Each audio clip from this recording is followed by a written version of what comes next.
예, 안녕하세요. 예, 안녕하세요. 계명대학교 사학과의 강판군입니다. 예, 오늘 제가 좀 말씀드릴 내용은 경상북도에 살고 있는 나무 이야기입니다.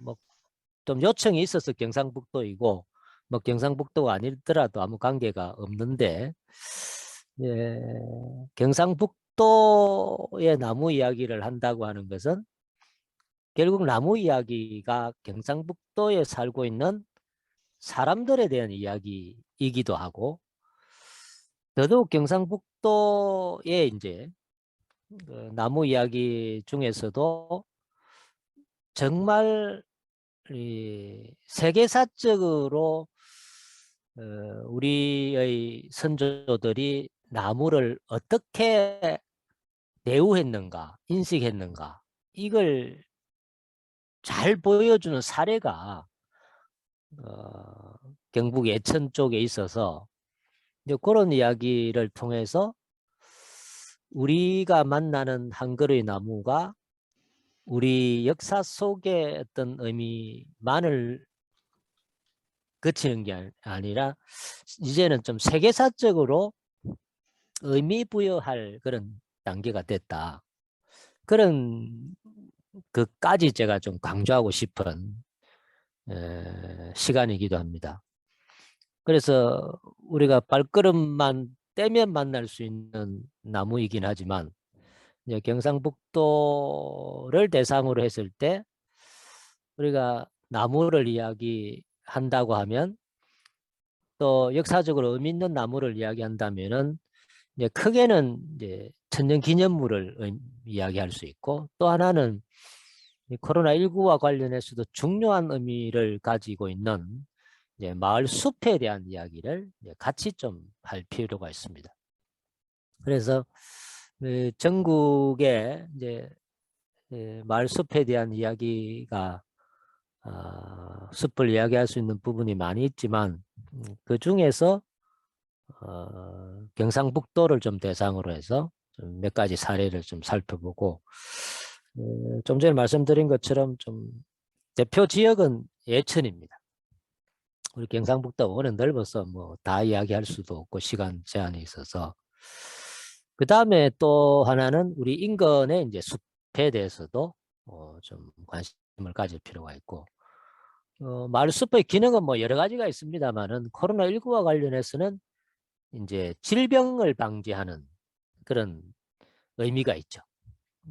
그런 면에서 우리가 마을 숲에 관심을 가져야 될 필요가 있고, 또 하나는 이 숲이라고 하는 것이 이제 사회적 거리를 자연스럽게 만들어준다는 점에서도 굉장히 의미가 있습니다. 나무가 이제 사람과의 관계를 이제 좀 거리를 만들어주는 거죠.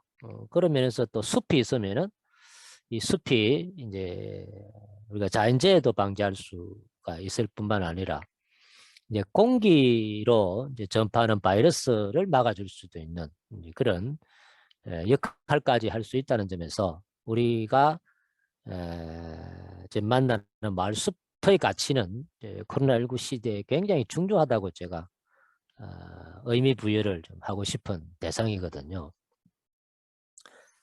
그런 면에서 이제 경상북도 대구를 기준으로 해서 우리가 보면은 뭐 달성군에 이제 입합나무 군락지도 이제 있고, 또 하나는 옥골 같은 경우도 느티나무 마을 숲을 들 수가 있고, 또 천년기념물로 보면 우리나라 천년기념물 제1호 척백나무 이제 숲이 있습니다.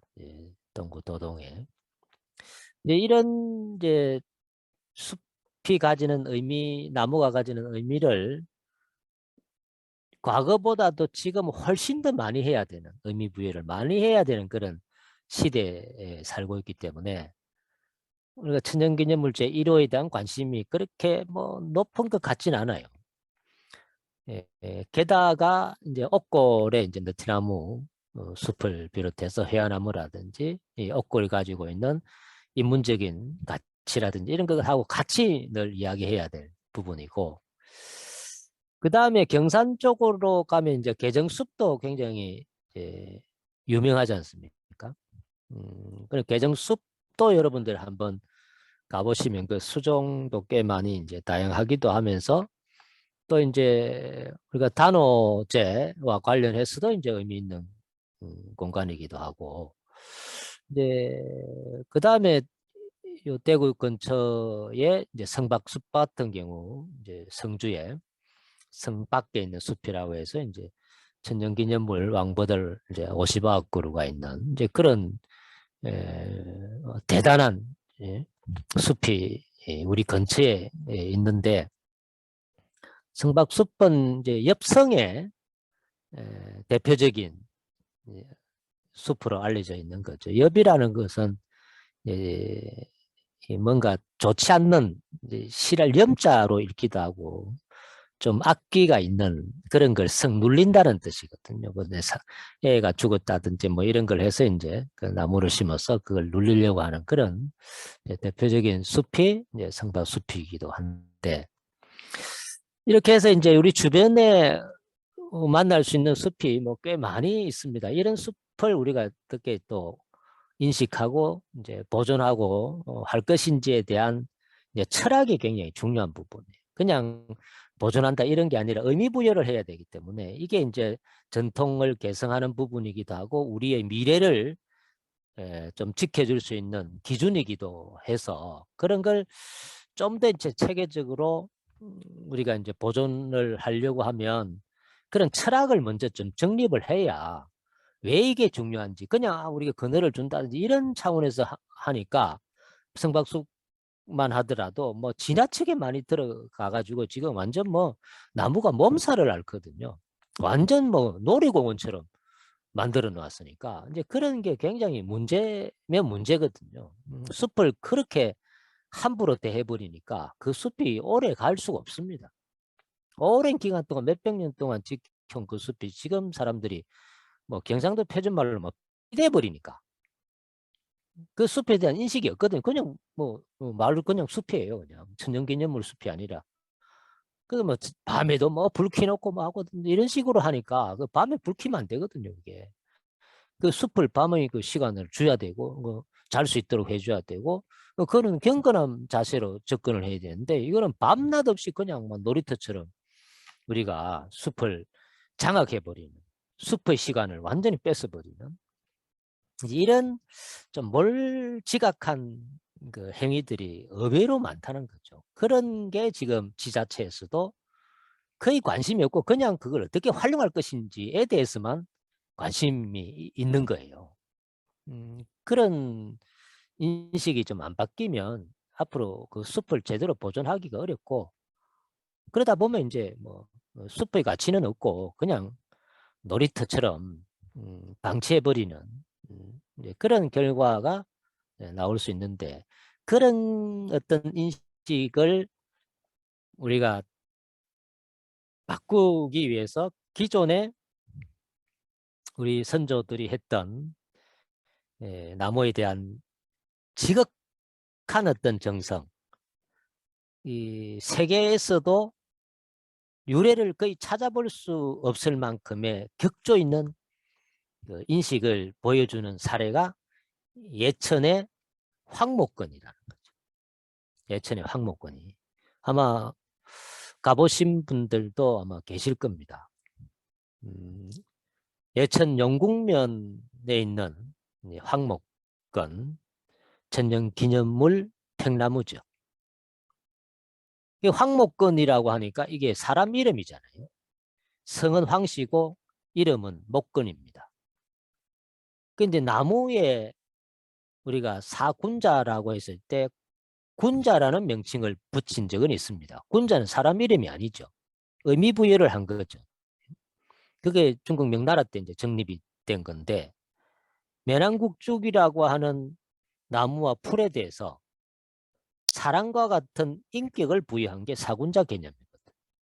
근데 굉장히 존중한다는 의미로 사용하는 건데 그걸 훨씬 뛰어넘는 인식이 뭐냐면 나무에게 사람 이름을 부여했고 거기서 끝난 것이 아니라 나무에게 토지를 줬다는 거죠.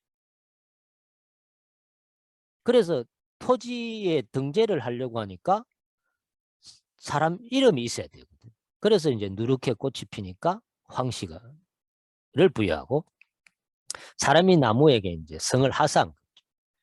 그 다음에 이제 나무의 근본을 의미하는 목건이라고 하는 나무 목자에 이제 뿌리 건자를 써서 목건이라는 이름을 붙였습니다. 그래서 이제 애천군 호적에 등재를 시킨 거죠. 그 나무가 살고 있는 주변 땅을 이제 나무 이름으로 등재를 하기 위해서였습니다. 지금도 이제 그 마을 분들이 제사를 지내고 있는 이런 사례가 세계에서 있을까?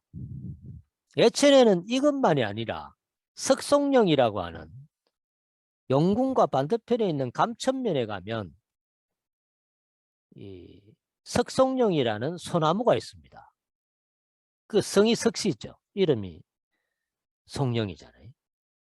그 똑같은 방식입니다.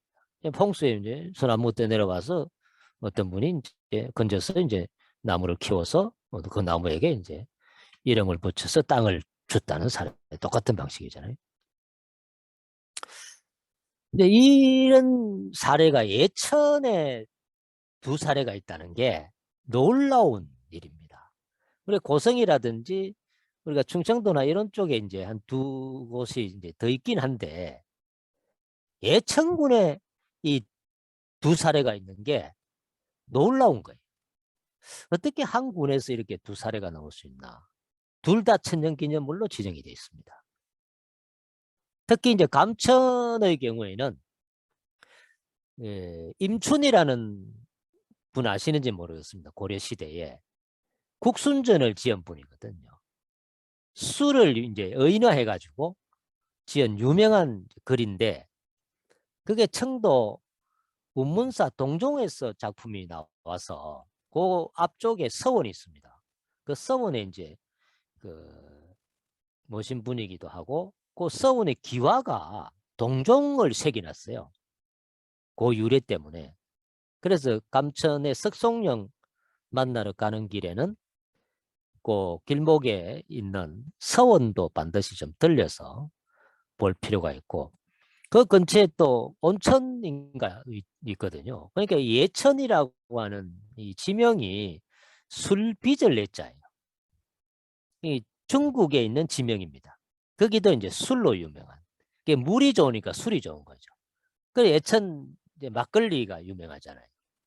최근에 뭐 분쟁도 영탁이하고 뭐 이게 분쟁도 있긴 한데 어쨌든 예천이라고 하는 예자가 술빚을 예자이고 또 예천 임시인 임춘 선생이 국순전을 쓴 것하고도 요게 잘 맞아떨어지는 묘하게 엮어지는 그런 고장이기도 합니다.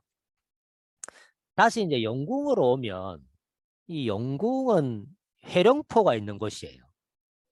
회령포는 뭐 정말 유명한 곳이잖아요.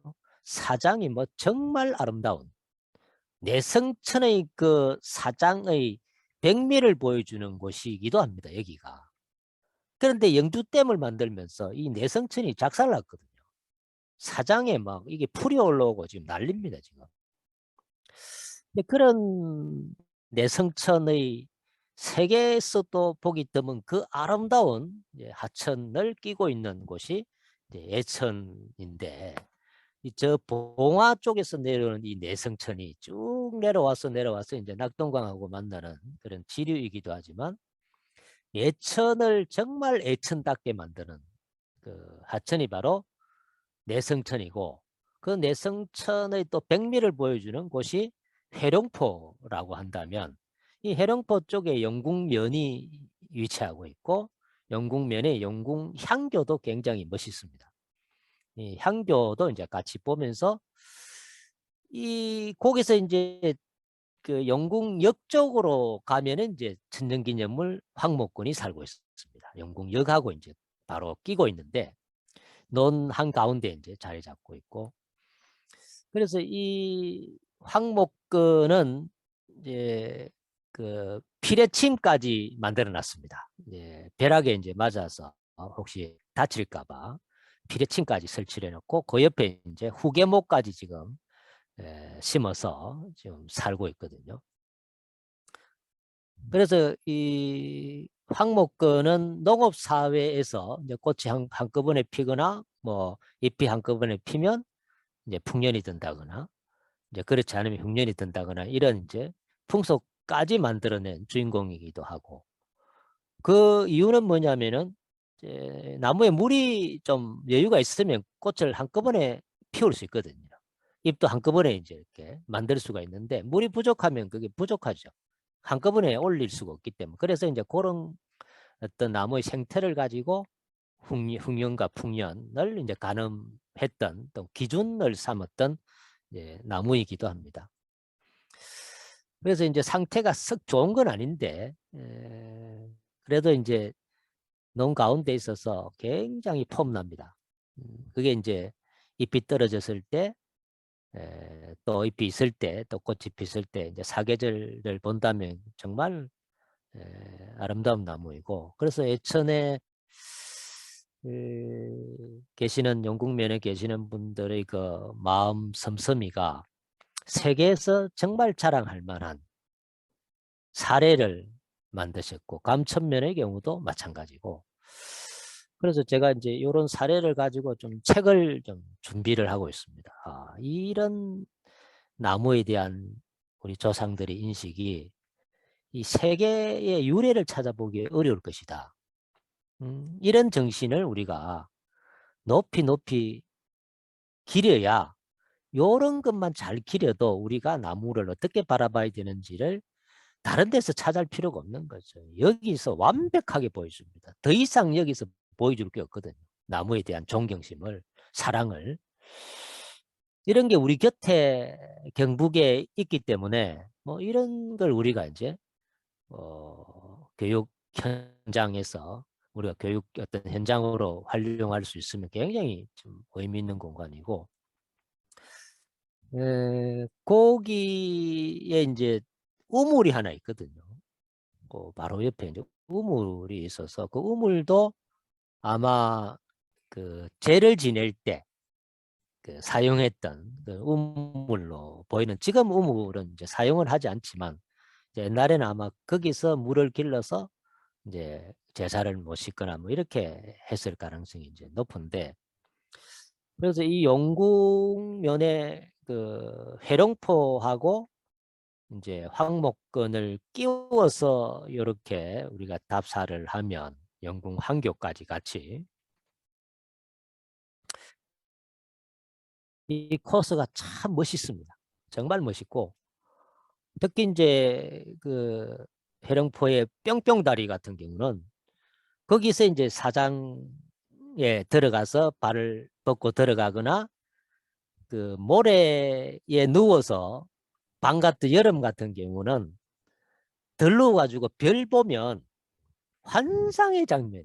거기야 별을 보면 얼마나 멋있겠습니까 거기가. 그리고 이제 해그람할 때 그 좀 해가 이제 지거나 하면 뭐 정말 멋있는 대한민국 최고의 명소이기도 하지만, 그런 우리가 놀이를 즐길 수 있는, 멀리 가지 않고 거기서 이제 회룡포하고 그 영궁 향교 그다음에 이제 황목권하고 거기만 끼워서 보더라도 상당히 오랜 시간 머물 수 있는 곳이기도 하고, 게다가 이제 영국역에 가면 이 간이역으로서 굉장히 예쁜 곳입니다. 거기에 토끼 감빵을 팔거든요. 토끼 감빵이라고 해서 그게 이제 황남빵 같은 종류인데, 이 영궁이니까 영궁에 이제 토끼하고 거북이 뭐 이런 스토리를 이제 이미지 해가지고 만든 빵 이름이에요. 굉장히 스토리가 좋잖아요. 영궁은 이제 물은 용을 의미하니까 거기에 이제 우리가 그 알고 있는 그런 이 스토리를 입혀가지고 이제 빵을 만든 게 토끼 감빵이에요.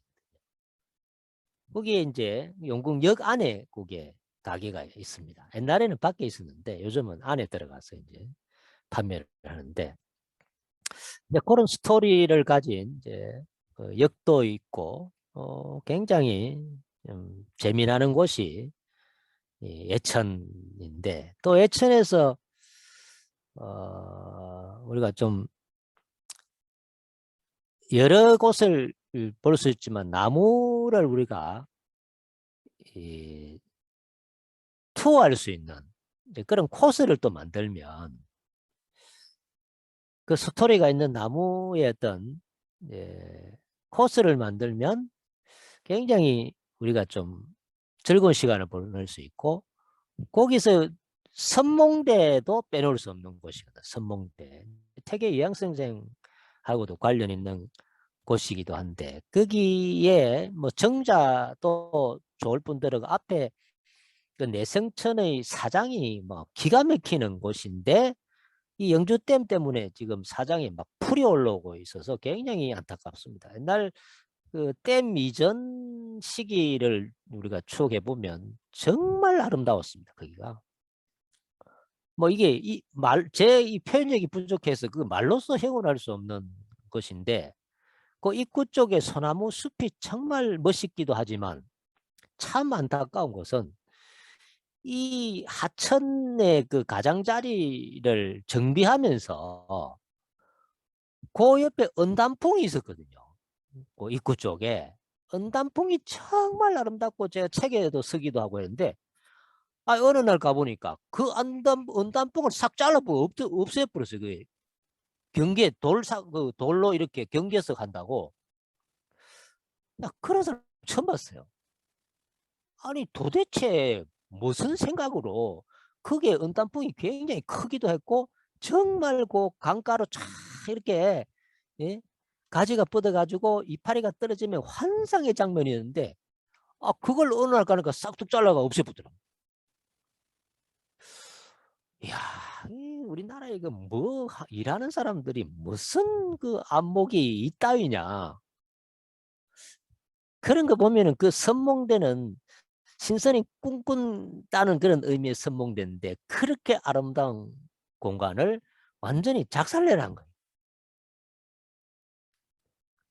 그러니까 우리나라의 문화재를 관리하는 지자체나 뭐 이런 쪽에 그 사람들의 인식이 그 미적 감각이라든지 보는 안목이 이게 너무 낮아가지고 멀쩡한 걸 그따위로 만들어 버리니까 참 이게 안타깝게 그지없는 것이거든요. 그다음에 이제 예천에서 또 우리가 그 빠뜨리면 안 되는 곳이 바로 우리가 초간정이고 초간정과 함께 봐야 될 게 바로 금당실 숲입니다. 금당실이라고. 뭐 금당하니까 이미 뭐 지명 자체가 뭐 이 풍수로 보면 뭐 대단한 곳이잖아요. 네, 금당실 소나무는 이제 뭐 홍수 방제라든지 뭐 이런 거하고 이제 관련 있는 숲이긴 한데 이 소나무 숲입니다. 소나무로만 조성되어 있고 천년 기념물 숲입니다. 아마 가보신 분도 아마 계실 터지만 또 안 가보신 분도 꽤 많이 있을 겁니다. 이 금당실 숲이 우리나라 소나무 숲으로는 상당히 길이가 긴 겁니다. 그러니까 포항에 이제 북천수가 있거든요. 북천수 소나무 숲도 뭐 대단한 숲이죠. 그것도 천연기념물 숲인데 이런 이제 천연기념물 숲, 마을숲과 관련한 이제 대표적인 자료는 일제강점기 때 나온 그 조선의 임수죠. 조선의 임수라고 하는 제목. 임수라는 게 이제 숯불 임자에 숯불 숫자예요. 그 풀조자에 수학할 때 숫자 쓰는. 그래서 임수를 숲이라고 보통 부르는 용어인데 이게 역사 용어라서 그냥 임수라고 부르고 이게 이제 번역이 되어 있습니다. 이게 우리나라에서 지금 남아있는 마을숲에 대한 가장 뭐 좀 의미 있는 그런 자료라고 할까? 일제강점기에 일본인들이 이제 하천이라든지 이런 것과 관련해서 이제 조사를 해서 지금 남아있는 기록입니다. 그게 마을숲 전체를 다룬 게 아니라 자기들이 필요에 따라서 이제 숲을 이제 살핀 건데 그래서 이 말숲을 우리가 이제 어떻게 바라볼지에 대한 이제 이해는 뭐 굉장히 중요한 부분이고, 저는 이제 이 코로나19 질병 방지하고 관련해서 좀 봐야 될, 그리고 앞으로 우리가 어떻게 살지에 대한 철학을 우리가 이야기할 때 마을숲과 연결해서 봐야 된다고 제가 주장을 하고 싶은 거고, 그동안에 마을숲에 대한 뭐 연구라든지 그다음에 책이라든지 꽤 많이 나와 있습니다. 많이 나와 있지만 이제 앞으로 마을숲을 기존에 봤던 그런 방식이 아니라 기후 변화라든지 이제 이런 것과 관련해서 인류의 미래와 관련해서 새롭게 좀 의미 부여할 필요가 있겠다는 생각이 제가 강하게 이제 들거든요. 그냥 금당시 이 소나무 숲은 금당실 마을의 이제 숲이기 때문에 마을 숲으로 분류를 하고, 이제 소나무로만 이제 구성이 되어 있는 또 대표적인 숲인데, 가보면 참 멋있습니다. 정말 멋있는 숲인데, 그 숲에서 이제 한 3, 4km 정도, 3km 정도 떨어진 곳에 이 초간정이 있거든요. 초간정이라고 하는. 이 초간정을 제가 이제 강조하는 이유가, 초간정은 이제 권문회라고 하는 초간정은 이제 권문회 선생의 이제 호죠. 초간 선생인데, 이 권문회 선생이 이제 왜 중요하냐면, 퇴계 선생의 뭐 제자라서 유명하기도 하지만 많은 분들에게 잘 안 알려진 분이죠. 권문회 선생하면 잘 모르거든요. 그런데 권문회 선생은 굉장히 중요한 그 인물인데도 잘 모르는 게 좀 또 안타깝기도 한 분이기도 하고, 왜냐하면 이 권문회 선생은 우리나라의 최초의 백과사전인 대동운부군옥을 지으신 분이거든요. 이게 학봉 김성일하고 그 다음에 한강 정구 선생에게 이걸 보여줬는데 이 다 잃어버렸다니까. 그런데 한지만 남아 있던 것을 이 초간정에서 이제 작업도 하시고, 또 간행과 관련해서 이제 관련 있는 곳이기도 하고, 그래서 지금 현재 우리나라에 이제 남아 있는 후손들이 그걸 잘 보관을 해가지고 그게 번역이 돼 있습니다. 대동은 우리나라를 뜻하고, 운부는 이제 산, 간 이렇게 이제 시에서 운을 따가지고 이제 우리가 사전은 보통 기역, 니은, 뒷끝, 니은 이렇게 순서를 정하지만, 이 사전은 운을 기본으로 해서 사전을 만들어서 운부군옥이라고 합니다. 군옥은 이제 뭐 무리 군자에 이제 구슬옥자를 써서 그건 이제 뭐 사전을 높여서 이제 붙이는 이름일 테고, 그지 이 대동운부군옥을 편찬하신 분이 초관정 선생인 거예요. 그게 대동운부군옥 같은 이 대작을 남겼다는 사실을 우리가 잘 모른다는 거죠. 근데 이 초관정 자체만 하더라도 가보면 정말 멋있습니다. 계곡 자체도 숲이에요. 그리고 앞뒤로 이제 소나무 숲이고, 정면에 이제 소나무 숲을 조성하고 뒤템마루 쪽이 계곡을 끼고 있어서 그걸 끼면서 만들었거든요. 그게 뭐 안목이 참 대단한 그 설계이고, 원래 정자라고 하는 것은 앞을 보려고, 앞을 들어가서 앞을 봐야 앞을 보려고 하는 걸 왜 보려고 하는 거 안 되고, 앞에는 이제 소나무 숲으로 정말 멋있습니다. 소나무 숲도. 근데 사실 이 계곡 뒤쪽에 뒷문 쪽에 있는 거기에 마루를 만들어서 이제 계곡을 보려고 하는 그런 철학을 이제 보여주고, 계곡 따라서 쭉 내려가면 또 숲을 조성해 놨습니다. 아주 좁은 계곡을 따라서. 그러니까 그런 이제 정자가 뭐 좀 시간이 되긴 했습니다만은, 이병헌이가 나왔던 미스터 선샤인 촬영지이기도 하고, 미스터 선샤인은 계명대학교 한학촌에도 촬영을 했던 곳이기도 하죠. 여기서 또 이제 찍기도 했는데, 초관정하고 금당실 같이 이제 보는. 그러면 예천이라는 데가 참 나무와 관련해서도 보면 다른 어떤 지역보다도 진짜 대단한 곳이 바로 제가 예천이라고 꼽는 거고, 예천을 대한민국 최고의 나무 성지라고 제가 꼽는 이유도 그 나무에 땅을 하사한 사례가 두 곳이 있어서 제가 대한민국 최고의 나무 성지를 이제 예천으로 꼽으려고 하는 거거든요.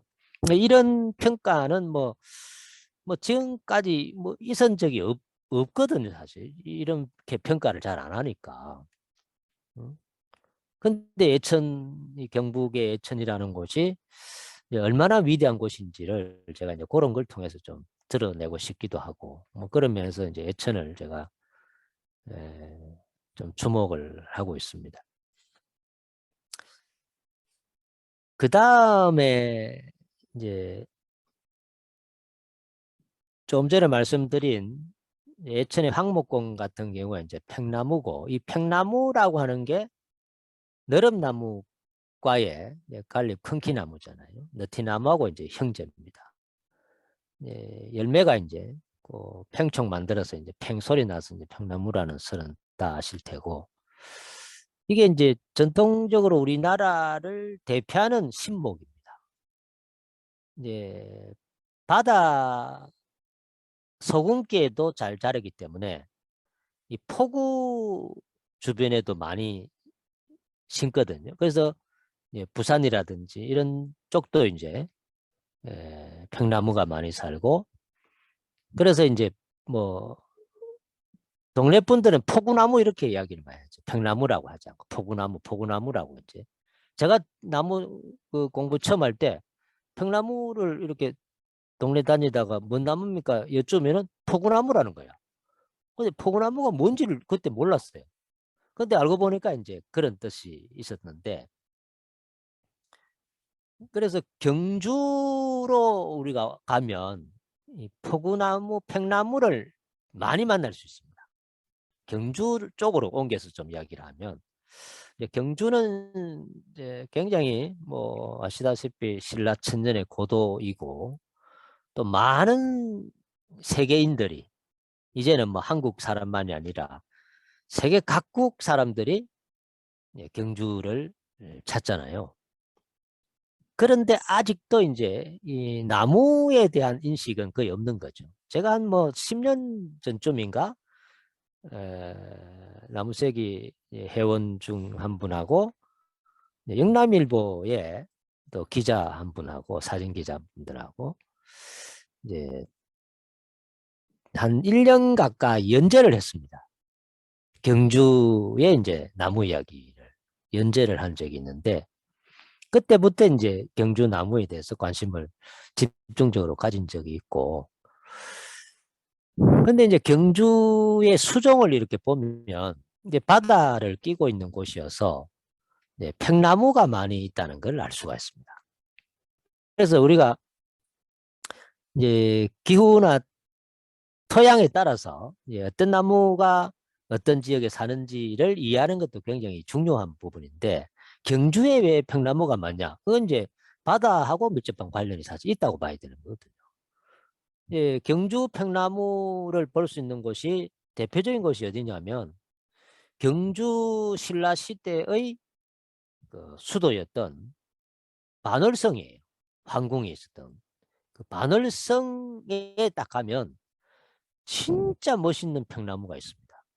근데 우리가 반월성 지금 뭐 발굴한다고 이제 갈 수도 없지만, 그렇지 않을 때 이제 우리가 반월성에 가서 나무는 안 보거든요. 나무는 안 보고 그냥 반월성에 대한 이야기만 하고 뭐 석빙고 보다가 뭐 내려오고 이렇지만, 그 입구 쪽에서 그 평나무 오른쪽으로 가면 만나는 석빙고 못 가서 만나는 그 평나무가 정말 멋있습니다. 또 이제 평나무를 경주에서 또 어디서 만날 수 있냐면 천마총 있죠. 천마총. 천마총의 나무도 정말 좋거든요. 천마총 수종을 좀 분석을 해보면 굉장히 재밌는 곳이기도 하고, 나무가 뭐 이 또 의미 있는 공간이어서 또 지금까지 나무 관리를 잘해서 그 천마총의 나무도 정말 볼거리가 많은데, 제가 천마총에 들어가서 좀 그 황당한 걸 본 게 뭐냐면, 한여름에 꽤 오래전에 갔는데 청설모를 봤거든요. 청설모를 봤는데 이놈이 브라보콘을 먹고 있더라고. 그, 그 관광객이 누가 줬는 것 같아. 그러니까 이놈이 막 두 발레 가지고 브라보콘을 먹고 있는 거야. 근데 그거 사진을 찍어놓은 게 있어요. 이 세상에 참 뭐 별 사람들이 다 있어. 청설 봤는데 브라보콘 주더라고. 그 천마총에 거의 다 가기 전에 그 안쪽에 사람 발길이 잘 안 닿는 쪽에 좀 조그마한 언덕 같은 게 있는데, 거기에 팽나무가 꽤 나이 많은 나무가 살고 있는데, 근데 진짜 이게 기이한 것은 언덕에 이렇게 자라고 있는데 이 팽나무의 뿌리가 밖으로 다 나온 거예요. 다 나와버려요. 360도 전체가 전부 다 뿌리예요. 이게 이제 흙이 실려가서 이렇게 뿌리가 밖으로 노출이 돼본 거예요. 저는 팽나무 뿌리가 그렇게 밖으로 많이 나온 걸 본 적이 없는데, 뿌리는 뭐 많이 보지만 그게 장관이에요. 그런 장면을, 나무의 뿌리를 그렇게 볼 수 있는 곳이 또 어디 있냐면, 강원도 원주에 가면 방계리가 있어요. 방계리. 문막 쪽에 방계리가 있거든요. 방계리 은행나무가 있습니다. 그게 천년기념물 은행나무인데, 방계 유형원이가 거기서 꽤 오랫동안 계셨어요. 그래서 방계리가 탄생한 겁니다. 유형원은 실학의 선구자거든요. 방계수록을 쓴 분은. 이 방계수록은 부안에 가면 방계정이 있습니다. 거기서 집필을 하셨어요. 부안에 가면 산자락에 방계정이 있는데, 방계서당도 있고, 근데 그게 뭐 데코레해서 잘 만들어 놨더라고. 제가 이제 작년인가 그 작년에 제가 한번 갔다 왔는데, 방계수록은 실학의 선구작품입니다. 그런데 이걸 교정했던 곳이 어딘지 아시죠? 바로 옥골입니다. 옥골이 바로 백부람 선생 그 시절에 바로 교정을 했거든요. 임금이 명령을 해가지고. 그래서 거기에 교정청이 만들어졌습니다. 그 교정청이 어디 있냐면, 그 백부람 그 고택 그 본건물 바로 옆에 법원당이 있잖아요. 법원당. 법원당 뒤에 사당이 있고, 법원당 서쪽 방이 교정청이었어요. 법원당은 최근에 다 수리 해체했습니다. 그러니까 다시 지금 복원했는지 모르겠습니다만, 제가 수리할 때 가봤습니다. 마침 가니까 수리하고 있었는데 속을 다 봤는데 아주 특이한 구조로 되어 있더라고.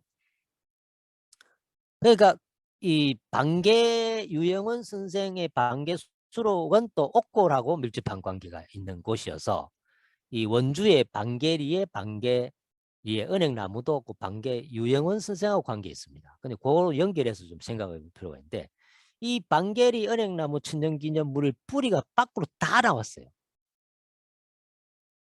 그것도 장관입니다, 그게. 근데 지금은 그게 지금 문화재청에서 나와서 지금 수리를 하고 있는 중이고 보수하고 있는데, 지금 뭘 실험하냐면은 수철 넣어가지고 거기에 이제 온도 변화를 측정하고 있습니다. 지금 제가 최근에 갔다 왔거든요. 이제 이 문화재청에서 나무 천연기념물을 이제 관리할 때 그 정도까지 지금 합니다. 숯 넣어가지고 안에 이제 온도계를 넣어요.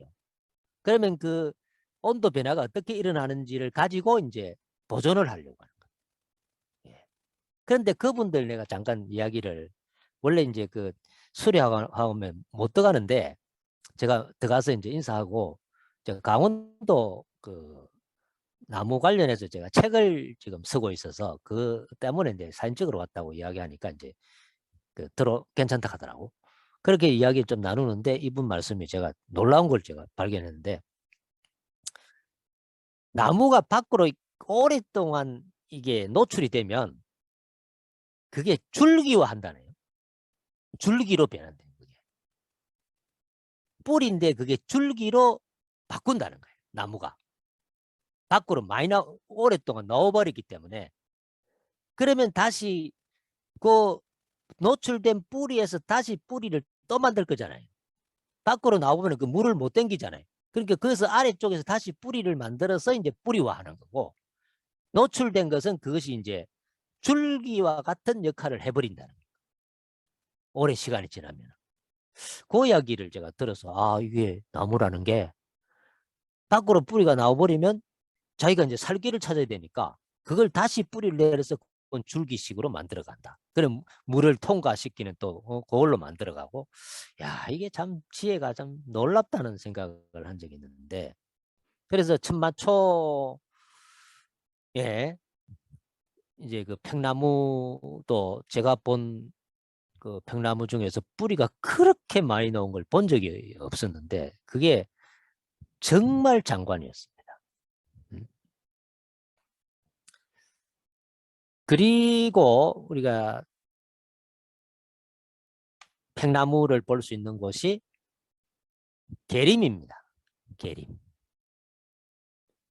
근데 의외로 경주에 가보면 계림을 찾는 사람이 별로 없습니다.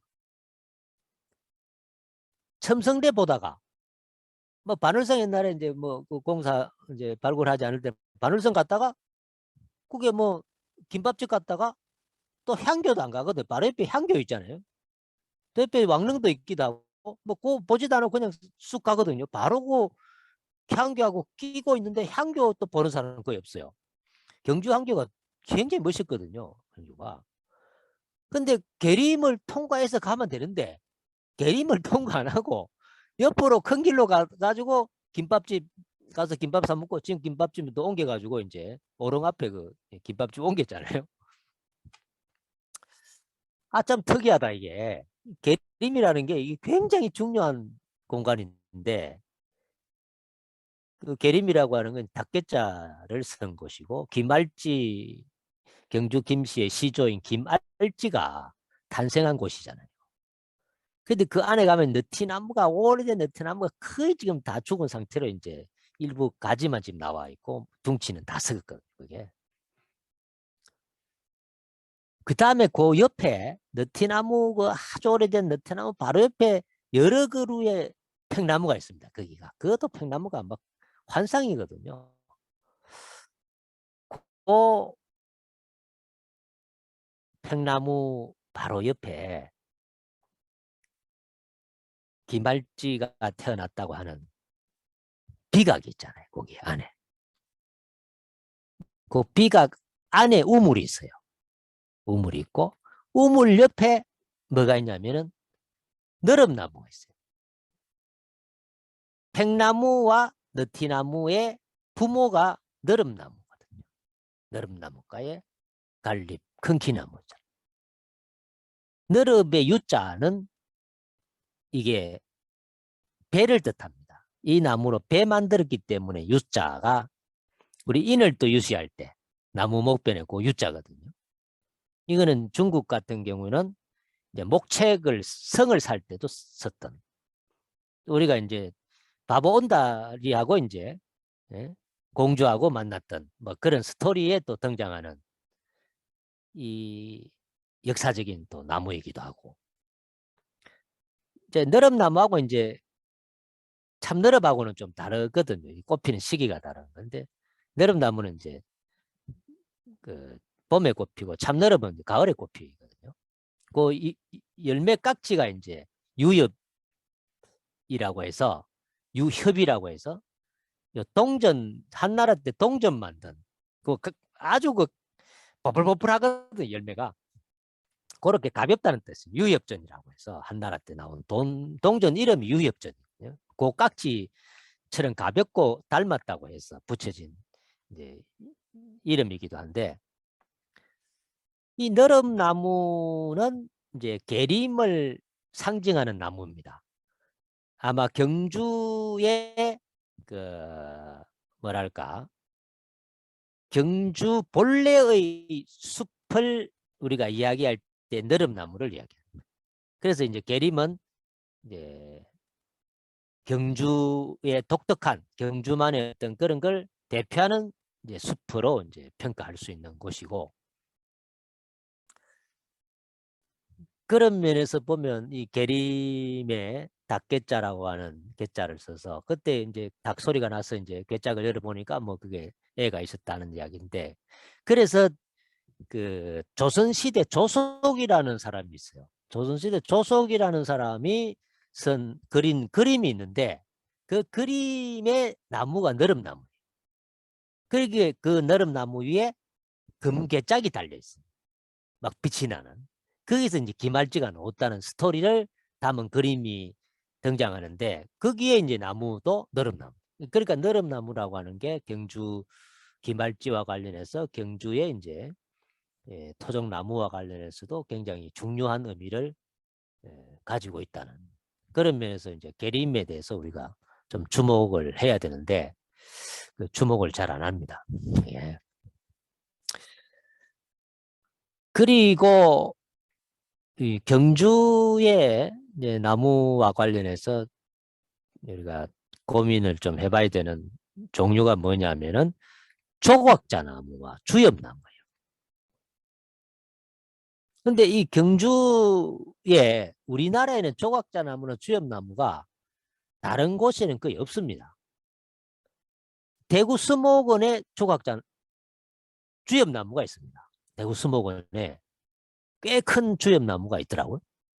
저 뒤쪽에 이제 산책로까지 쭉 올라가는 쪽인데, 거기에 뭐 조각자나무, 주엽나무하고 조각자나무는 이제 같은 콩 까이면서 열매가 주름이 잡히면 주엽나무고, 그게 없으면 조각자나무예요. 구분을 한다면. 이게 이제 중국에서 온 거거든요. 중국에서 왔는데 경주에 유독 그 나무가 많아요. 다른 곳에는 우리가 조각자나 주엽나무를 찾아보기가 거의 어렵습니다. 대구 수목원에 일부러 심어서 이제 그래 있는 거지만, 근데 이거 경주에는 왜 그래 많을까? 곳곳에 이제 있는데, 그 대표적인 곳이 그 옥산서원이 있습니다. 동락당 보물로 지정된 동락당이 있죠. 그 동락당 그 옆에 그 종택이 있잖아요. 그 종택 밭자락에 조각자나무 천년기념물이 있거든요. 우리나라의 아마 유일한 천년기념물일 겁니다.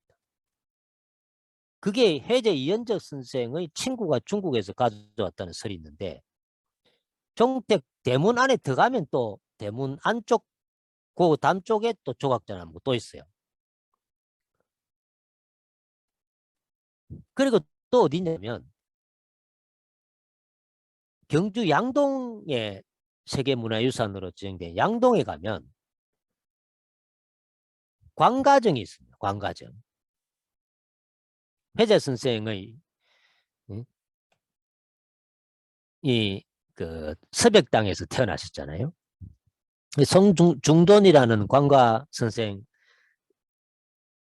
이제, 그러니까 뭐 요즘 우리식으로 하면 야지한테 외가잖아요. 외가 야지한테 배웠거든요. 그 손중동 선생한테 이제 회재 선생이 배웠습니다. 그분이 계셨던 곳이 양동의 가장 첫자락에 위치한 집이 광과정입니다. 서백당은 저 안쪽에 가장 안쪽에 위치하고 있잖아요. 그리고 건너편 쪽은 이제 이 세들이 주로 거치했던 곳인데 첫 세대들은 이제 그 광가정 그 라인 스백당에는 이제 손수생도 태어나고 이제 해제성이 태어나고 이제 뭐 또 이런저런 이제 스토리가 있는 곳이기도 하고 그 안에 이 향나무가 뭐 압권이잖아요. 그게 사당 앞에.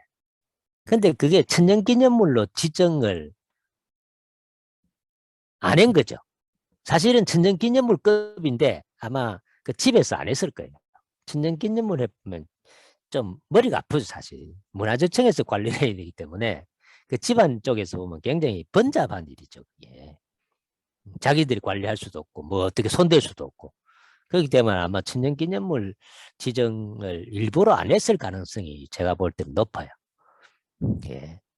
예, 그런 게 간혹 있습니다.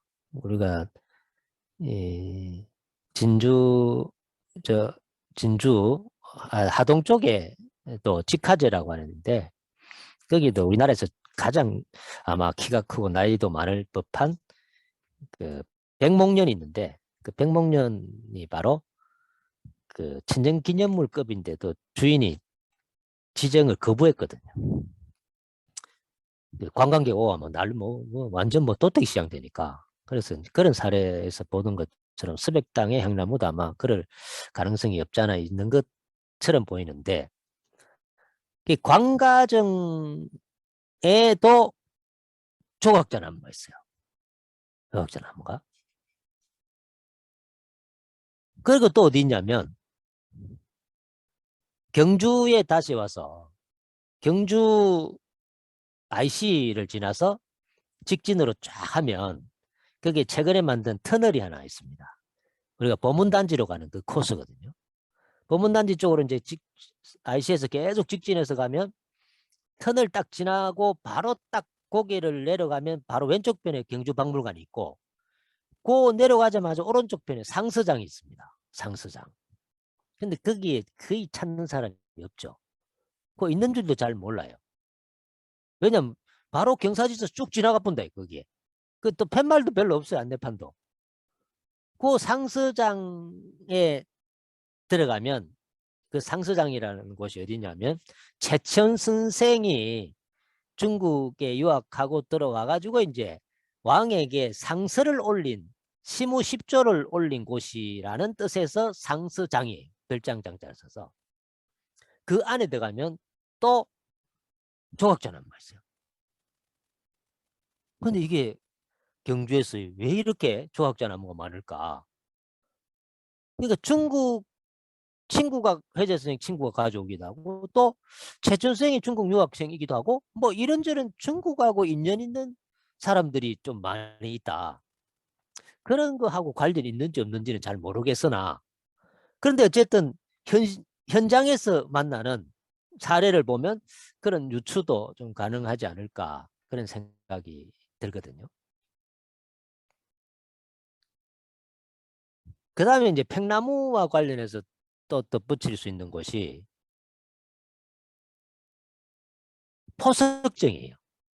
포석정에 가면 포석정은 뭐 많은 사람들이 이제 가는 곳이긴 한데 이 포석정은 이제 많은 분들이 가보긴 했는데 포자가 뭔 뜻인지를 잘 모르는 사람이 있어요. 포자가 뭐냐? 근데 우리 공부를 할 때는 단어를 정확하게 알아야 되는데 포자가 뭔 포자일까? 직접 제가 여러분들 얼굴 보고 하면 좀 여쭤볼 것도 할 것 같은데 지금 그게 안 돼서 제가 말씀을 드리면 전복 포자예요. 전복. 전복을 닮은 거예요. 전복을 닮은 돌 모양으로 해서 이제 만들었다고 해서 포석정입니다.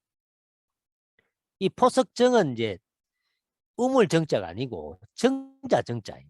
이걸 어디서 따왔냐면은 중국 저장성, 절강성에 있는 난정이라는 거기서 따온 거예요.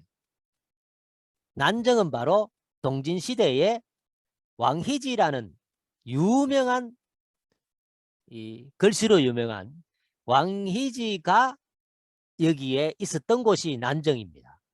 여기서 뭐 했냐면 노란 거죠. 뭐하고 놀았냐면 유상곡수라고 해서 흐르는 물에 잔을 띄워가지고 곡수에다가 잔을 띄워가지고 이제 자기 앞에 잔이 오면 이제 시를 짓는 그런 놀이였거든요. 대구 수목은 쫙 끝자락에 가니까 포석정을 만들어 놨대요. 제가 가보니까. 그거는 꽤 크게 만들어 놨던데.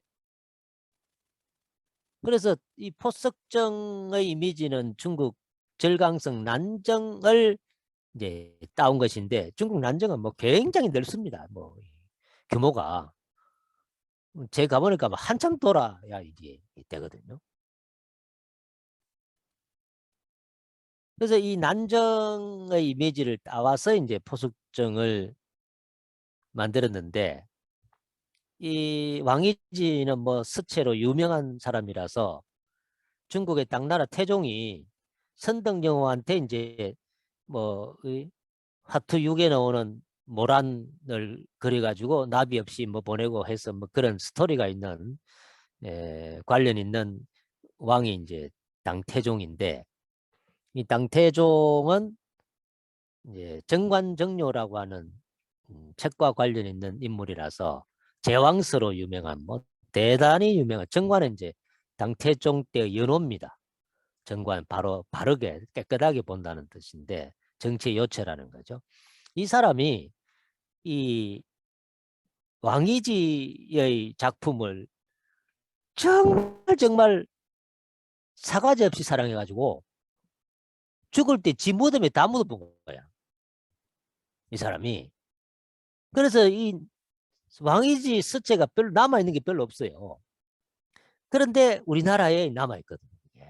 우리나라에 인각사에 가면 우리가 일전 스님이 거기서 이제 삼국유사를 집필한 걸로 이제 잘 알려진 인각사에 가면 거기에 스님과 관련한 뭐 스님하고 관련된 비석이 있습니다. 뒤쪽에. 그 지금은 본전이 있는데 그걸 없애부더라고. 본전 없애고 이제 그 일전 스님과 관련한 곡에 뭐 사당 같은 그 정각을 또 새로 지났대요. 옛날에 있던 걸 다 허물어 보고. 그리고 그 뒤쪽에 이제 지금은 그 이제 뒤쪽 그대로 있습니다만 그 비석의 글씨가 왕희지체예요. 근데 지금 마모가 어마어마하게 심하게 돼가지고 글자가 잘 안 보이는데 조선 시대까지만 해도 그 글씨가 잘 남아 있었어. 그래서 탁본을 조선 시대에 많이 떴습니다. 떠가지고 조선 사신들이 중국 갈 때 그걸 탁본한 걸 들고 가지고 선물했거든요. 완전 최고의 선물이었습니다. 그게 중국에도 별로 없는 왕이지 서체가 한국에 있었고 우리나라에 있었던 거야. 그래서 인각사에 가시거든 바로 그 비석을 반드시 봐야 됩니다. 그 옆에 이제 산신강도 상당히 깜찍하고 예쁩니다. 바로 옆에. 거기에 이제 상수리 나무가 있기도 하고 그런데 어쨌든 이 난정과 관련해서 이제 왕이지 또 당태종하고 뭐 그런 것을 이제 함께 이해할 수 있는 것이 포석정인데 이 포석정에는 이제 우리가 경혜왕이 거기에 뭐 술 먹고 놀고 하다가 뭐 백제군이 오는 줄도 모르고 어쩌고 저쩌고 뭐 이런 이야기가 많거든요. 그게 뭐 놀이판 뭐 술판 벌리 이런 이야기를 많이 하지만 실제 그런 것 같지는 않고 거기에 보면은 포석정 앞쪽은 소나무 숲입니다. 굉장히 울창한 소나무 숲인데 그 포석정 주변에는 느티나무하고 뒤쪽에 팽나무가 있어요. 거기에 재단이 있습니다. 그래서 이 팽나무하고 느티나무가 제 생각에는 신목이었을 거다. 그 당시에. 소나무는 신목이 아니었을 겁니다. 그러면은 이 재단도 있고 해서 아마 경혜왕이 그 제사를 지냈을 가능성이 저는 높다고 봐요. 그런 면에서 이 팽나무하고 느티나무가 우리나라 토종나무라고 하면 상당히 이 포석정의 느티나무와 팽나무도 의미 있는 그런 나무라고 우리가 볼 수가 있고 그런 면에서 우리가 포석정을 좀 더 달리 좀 해석해 볼 여지가 있다. 이런 생각이 들거든요. 이제 그런 이야기를 제가 어떤 칼럼에서 뭐 경주 연재할 땐가 했는데 경주에 어떤 분이 전화를 하셔가지고 그 자기도 그렇게 생각해 본 연구한 적이 있다든가 뭐 그런 식으로 이야기를 하신 적이 있어요. 그것을 어떻게 알았냐고 제보고 물어보시더라고. 저는 어떻게 안 게 아니고 자료 보고 한 것도 아니고 그냥 제가 짐작으로 그 나무가 가지는 특성이라든지 또 역사성이라든지 이런 걸 제가 생각해 가지고 그럴 수 있다고 이야기를 했는데 그걸 신통하게 그걸 어떻게 알았냐고 물어보시길래 그래서 우리가 경주에 왜 팽나무가 많은지도 그런 차원에서 너름나무라고 하는 것도 물가에 잘 자라거든요. 우리가 아시다시피 너름나무 우리가 또랑가나 이런 데 뭐 흔히 만날 수 있잖아요. 이제 그런 어떤 특성하고 경주의 어떤 토양 기후라든지 이런 거하고 같이 보면은 굉장히 좀 의미 있는 그런 나무가 아닐까. 또 느티나무와 관련해서 한 가지 또 유적지를 이야기하면 평나무하고 이제 같은 형제니까 감언사지를 여러분 아실 겁니다. 감언사지는 많이 가보실 테지만 감언사지에 딱 주차장에서 뭐 가을에 뭐 백미죠. 그 나락이 쫙 누렇게 익었을 때 감언사지의 장면을 찍으면 뭐 정말 멋있는 사진이 나옵니다. 그 올라가는 쪽에 이제 해송이 한 그루 쫙 이제 언덕에 있고 데크해서 그쪽으로 이제 주차장에서 바로 올라가면 중국 단풍하고 같이 이제 끼어서 이 가문사지 3층 석탑을 이 촬영해도 정말 멋있기도 한데 그 뒤쪽에 가면 느티나무가 있습니다. 그게 그 지역 사람들의 신목이에요. 재단도 있습니다. 지금도. 지금 상태가 아주 안 좋아요. 근데 그 나무에 대해서는 우리 가문사지 제가 학생들 데리고 답사 가더라도 그 한국 사시고 이런 분들 관심 자체가 아예 없고 제가 이제 그 같이 그 나무를 끼고 사진 찍기도 하고 뭐 이렇게 하는데 최근에 이제 코로나 전에 답사 갔을 때도 외국인 교수하고 같이 이제 우리 과에 있는 교수하고 같이 갔는데 그분한테 제가 좀 설명을 했어요. 요게 신목이라고. 그게 이제 새끼줄 표시도 있기도 하고 이런데 그래서 우리가 유적지에서 자연 생태가 가지는 의미하고 또 그 자연 생태하고 인문 생태가 만나는 지점을 이야기하고 같이 이렇게 생태학적으로 설명을 해야 되는 부분이 꽤 많이 있는데 사실 그렇지를 못해요. 그 다음에 우리가 그 경주와 관련해서 제가 좀 강조하고 싶은 부분은 뭐냐면 이 왕릉이라는 거, 왕릉. 왕릉 관련해서 제가 책을 지금 준비하고 있습니다. 경주 왕릉만 가지고 이야기를 해보려고. 근데 경주 왕릉에 대해서는 많은 뭐 신라 쪽 연구자들이 또 아니면은 뭐 왕릉 자체만 가지고 뭐 관심을 갖거나 이런 분들이 꽤 있습니다. 그런데 왕릉을 숲의 차원에서 접근한 사례는 지금까지 없습니다. 근데 실제 우리나라 조선 왕릉은 세계문화유산으로 이미 지정이 돼 있고, 일부 이제 신라 시대 왕릉 같은 경우에는 이제 세계문화유산으로 지정된 곳이 있습니다. 그러나 이제 경주 그 시내를 제외하면 시내일지라도 이제 오릉 같은 경우에는 뭐 숲이 뭐 어마어마하게 좋거든요.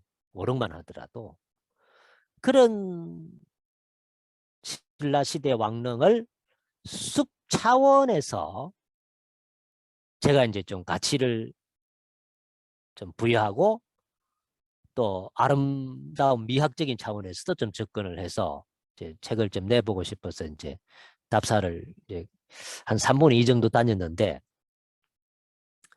굉장히 의미 있는 어떤 작업이 아닐까. 지금까지 역사학에서 신라 시대의 왕릉에 대해서는 많은 이야기를 하고 조사 발굴해서 보고서 내고 했지만 실제 이 왕릉이 가지는 자연 생태의 가치에 대해서는 전혀 언급을 하지 않는다. 근데 실제 우리가 왕릉을 직접 가보면 뭐 삼릉만 하더라도 가보면 이 소나무 숲이 어마어마하게 좋은 거잖아요. 근데 그게 왕릉이 있었기 때문에 그 숲이 있는 건데, 특히 외곽지로 가면 갈수록 시내는 별로 없지만 밖으로 이제 계속 대가 내려가면서 밖으로 나간단 말이에요. 예를 들어서 우리가 이거 보문단지 쪽 가는 포항 쪽으로 가는 타려왕릉만 하더라도 그게 육부촌이 있었던 곳이기도 하고 뭐 굉장히 의미 있는 육부촌이 탄생한 곳이기도 하고, 육부촌은 또 우리가 그 나정 쪽에, 예, 나정은 뭐 박익교세가 탄생한 곳이고, 그 나정에서 딱 내려다 보면 오렁이 보이고 박익교세 무덤이 있는 나정 그 오렁이 보이잖아요.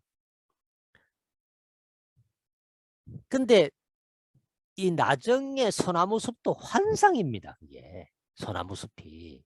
그냥 우리는 나정만 또 이야기하지만 나정을 이야기할 때 반드시 소나무 숲을 이야기해야 되고, 그러면서 이제 우리가 오릉을 이야기해야 되고, 이렇게 이제 이 경주의 이제 시조 탄생지부터 해서 그 왕릉을 함께 우리가 자연 생태라고 하는 이제 차원에서 접근해 보면 그 가치가 우리가를 새롭게 우리가 부여해야 된다는 거죠. 근데 역사라고 하는 게 지금 현재 우리가 보는 그 역사라고 하는 게 그것까지 포함한 어떤 역사라 해야 되는데, 단순히 지나간 어떤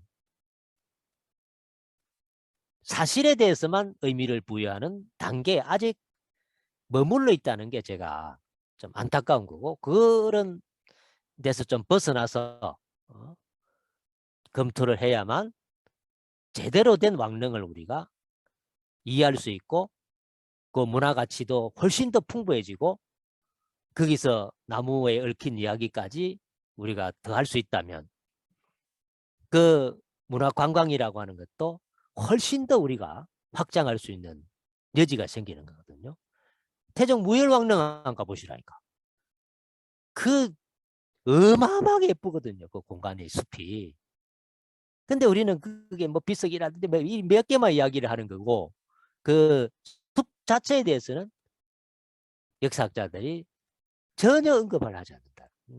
그런 면에서 제가 왕릉의 이제 숲, 그걸 안식의 숲이라고 제가 붙였습니다. 안식의 숲이다.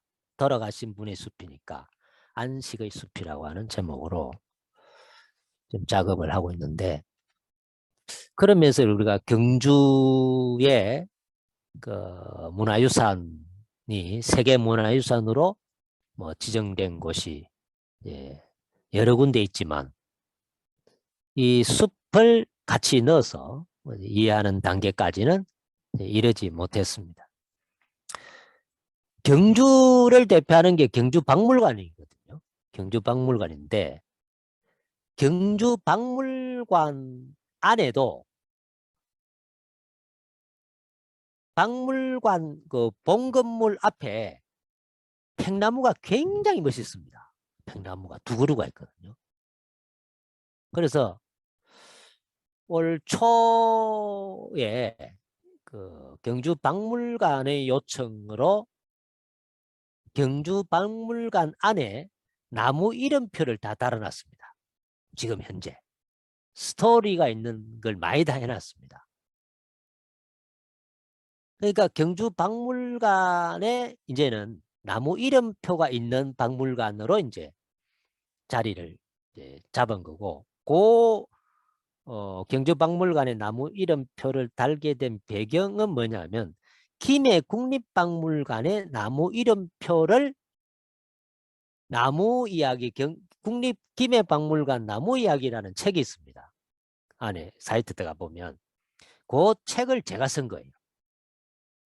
거기 관장님의 요청으로 제가 이제 쓰고 나무 전시도 하고 이름표를 이제 제가 또 달았는데, 뒤에 들으니까 또 다르게 또 달았다고, 제가 인문학적으로 달아놨는데 또 다르게 달았다거나 뭐 어쩌고저쩌고 또 이야기가 있어서 참 이게 안타까워요. 이 인문학적으로 달아야 되는데 약효하고 뭐 자꾸 이상하게 이름표를 달아가지고 어쨌든 경주박물관 안에 이제 나무 이름표를 달아놨는데 이제 경주박물관뿐만 아니라 우리가 천마총이라든지 또 불국사에 우리가 가보시면 알지만 불국사의 그 숲이 어마어마하게 예쁘잖아요. 멋있잖아요. 그런데도 나무 이름표를 인문학적으로 달아서 그냥 불국사만 보는 게 아니라 그 숲과 같이 봐야 된다는 거죠. 그런 식으로 우리가 문화재를 달리 좀 받아들이면 경주라고 하는 세계문화유산 정말 세계인들에게 자랑할 만한 그런 문화유산을 훨씬 더 우리가 가치 있게 향유할 수 있다. 특히 이 문화 관광과 관련해서 고민해야 될 주제가 뭐냐면 경주라고 하는 천년고도의 역사가 이 장소가 적지 않은 사람들이 하루 만에 보고 간다니까. 택시 타고 와가지고 서울에서도 바로 뭐 그냥 자기 자격증 몰고 와가지고 바로 하루 만에 띡 돌고 간다니까. 그게 우리나라예요. 근데 이게 말도 안 되는 거잖아요. 근데 이게 왜 이렇게 되냐면 보는 법이 별로 없으니까. 그냥 씩 첨성대 그렇지 천마총 들어갔다 왔다 갔다 하고 그냥 씩 어디 주마간산으로 다 버려버린 거야. 불국사 보고 숯불 먹고 나쁘지. 근데 그런 식으로 관광을 하고 또 관광 해설하는 경우도 노상 그 깃발 들고 말이지. 또 핸드 마이크 들고 막 고래고래 지르면서 그렇게 소란스럽게 해가면서 그런 방식으로 관광하면 안 된다. 서구 쪽에 있는 정말 초등학교 그룹으로 지난 학기하고 올 초가면서 쉬어가면서 1학년에서 이야기도 하고 하려면은 결국은 나무 수업을 문화 인문 생태도 이야기해야 되고 자연 생태도 같이 이야기해야. 그러면 비올 때도 했습니다. 계림에서도 그 반대 이 학생들이 놀라운 변화가 있습니다. 근데 그렇게 우리가 하는 프로그램 40분 정도 수업이거든요. 수업 시간이.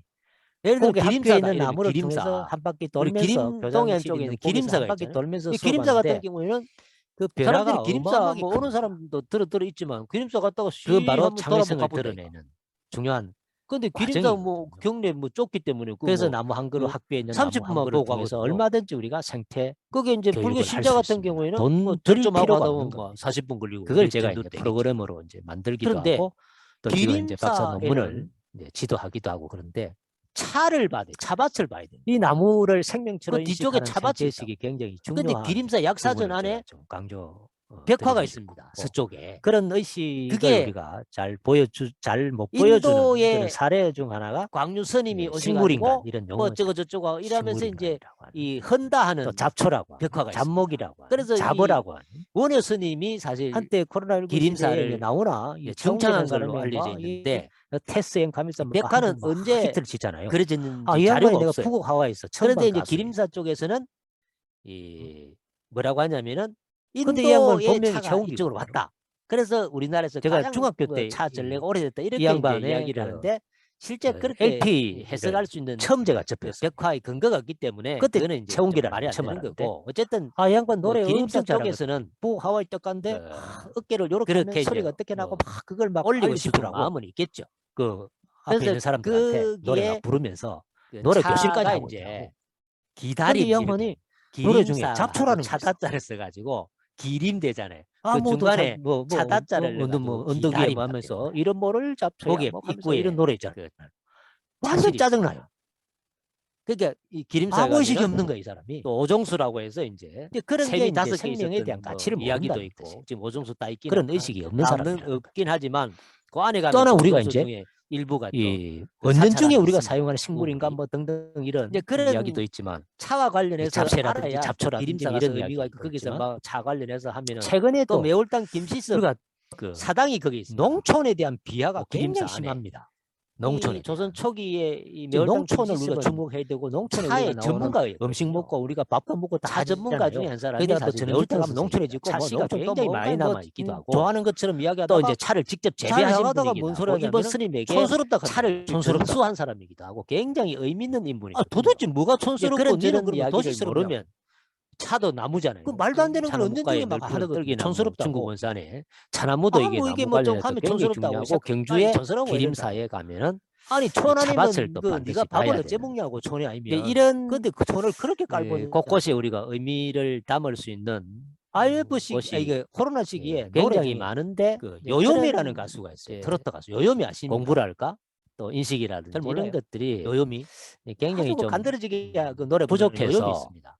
박진영이 알죠? 경주라고 박진영이. 하는 어마어마한 그런 이 두 사람이 문화유산 합작해 지역을 가지고 주마간산으로 볼 촌스러운 수밖에 없는 사랑이라는 그런 노래를 현실이 만들었어요. 너무 작곡을 안타까워서 박진영이 하고 요요미가 불러서 계림 아, 그다음에 그래, 이제 진짜 천마총이라든지 뭐가 불국사라든지 촌스러운 사랑이냐 이제 이런 도대체 곳에 나무 이름표를 사실 좀 거기다가 왜 달아서 촌을 붙이냐고 그 촌을. 프로그램하고 촌이 같이 촌이 그래 이렇게 만만하냐고. 우리가 운영을 하면 아 사랑이면 수배설 사랑인 거지 하시는 뭘 그래 분들도 그렇게 촌스러운 좀 사랑이 운영을 있냐고 하고 도대체. 문화예술한 사람 같이 이제 조인해서 한 사람이 사랑이 다 소화할 수 촌스러운 거 없으면 도시스러운 그렇게 사랑이냐. 해서 우리가 좀 제가 또 문화 열받았던 거예요. 관광을 아니 한 세상에 차원, 두 우리가 차원 높여서 그거는 뭐 우리가 잘 이야기 생각해 보면 누려야 그걸 되는 써야 그런 되는지 안 써야 시대에 되는지 모르는 게 그냥 지금 툭 던지고 도달했는데 촌스럽대. 실제 그런 이런 인프라라든지 의식이 콘텐츠가 지금 없어요. 이 세상을 그게 지금 슬프게 만드는 우리나라의 현실이고 장본인이나 그 사람이. 그런 면에서 보면은 좋은 뜻으로는 주인공 우리가 써야 돼요.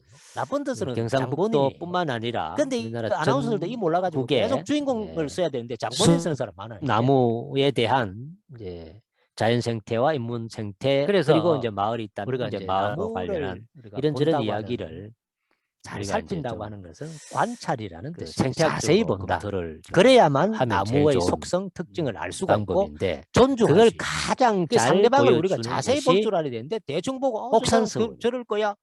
그 안 그렇다니까. 옥산서원이 그걸 심수봉이 완벽하게 노래전에 갖추고 남자는 있는 것이 배, 여자는 항구 이런 거 있어요. 옥산 그 남자는 다 그래 이런 거 서원에 이전에 가면 옥산들을 여자는 다 지나서 그래. 다 안 가면 그 그렇다니까. 가을에 가면 그 뭉뚱그려서 이야기하면 정말 안 돼. 환상의 풍경을 볼 수 있는 데다가 자세하게 살펴서 그 속성을 딱 정확하게 들어 알아야 마을 되고 입구에 그걸 가면은 존중해 줘야 되는 거예요. 이 옥산에는 또 그 그 나무도 구곡 그런 거예요. 문화가 그죠? 있습니다. 옛날 구곡 어른들이 문화. 소나무하고 몇 개 빼고 잡목 이렇게 잡목이 아니라니까. 성리학자들이 이제 잡목이. 추구했던 이 무의구곡 그런 우리가 의식이 이 정말 주자가 우리가 고쳐야 돼. 독건 무의산에서 거기서부터 설정했던 무의구곡에서 생태의식이 발로가 되고 유래하는 구곡문화 이 세상을 우리 스스로가 이식이 이제 조선 시대에 수 있는 있는 어떤 계기가 되는 그걸 가장 잘 보여주는 게 그러려면 자세히 봐야 화양구곡이죠. 자세히. 예산에 그게 이제 우암 송시열과 그걸 관련 있는 관찰이라고 합니다. 관찰. 그다음에 경북 성주에 그 관찰이라고 하는 한강 것은 정구 선생이 설정한 한 존재를 무월구곡 정확하게 그런 것들이 다 이해하는데 구곡문화. 뭐 경북에는 뭐 어마어마하게 구곡문화가 중요한 널려 문화지. 있잖아요.